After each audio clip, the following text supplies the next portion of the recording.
Guys, അപ്പോൾ നമ്മൾ ഇന്ന് പൊട്ടറ്റോ ബിസ്ക്കറ്റാണ് കഴിക്കാൻ പോകുന്നത്. അപ്പോൾ കണ്ടോ, നമ്മുടെ പൊട്ടറ്റോ ബിസ്ക്കറ്റ് താണ്ട് ഇവിടെ എടുത്ത് വെച്ചിട്ടുണ്ട്. ഇത് നമ്മളാണെങ്കിൽ ഇതിൻ്റെ ഗ്രാമ്പൂ ഫ്ലേവറിലുള്ളതും പിന്നെ ചീസ് ഓണിയൻ ഫ്ലേവറിലുള്ളതും മസാല ഫ്ലേവറിലുള്ളതും വെച്ചിട്ടുണ്ട്. അപ്പോൾ ഇന്ന് നമ്മൾ കഴിക്കാൻ പോകുന്നത് ചീസ് ഫ്ലേവറിലുള്ളതാണ്. അപ്പോൾ നമുക്കിതൊന്ന് ട്രൈ ചെയ്ത് നോക്കാം. നമുക്ക് പൊട്ടറ്റോ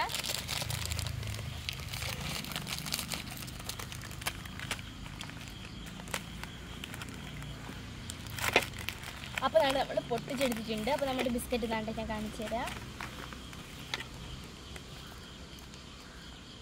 അപ്പോൾ നമുക്ക് താണ്ട് ഇത്രയും ബിസ്ക്കറ്റ് കിട്ടിയിട്ടുണ്ട്. അത്രയും ബിസ്ക്കറ്റ് കിട്ടിയിട്ടുണ്ട്. ഒന്ന് കഴിച്ചു നോക്കാം.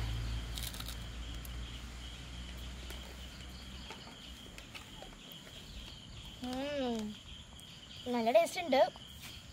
നല്ല ചീസ് ഫ്ലേവർ ആയതുകൊണ്ട് വേറെ ടേസ്റ്റൊക്കെ തോന്നുന്നു. ലേസിൻ്റെ ടേസ്റ്റൊക്കെ തോന്നണു. കൊള്ളാം, കുഴപ്പമില്ല. അപ്പോൾ നിങ്ങൾക്ക് കഴിച്ചിട്ടുണ്ടെങ്കിൽ കമൻറ്റ് ചെയ്യണം. അപ്പോൾ നിങ്ങളുടെ വീഡിയോ ഇഷ്ടമായി ലൈക്ക് സബ്സ്ക്രൈബ് ചെയ്യണം. അപ്പോൾ പുതിയൊരു വീഡിയോ ആയിട്ട് വരുന്നത് വരെ ബൈ.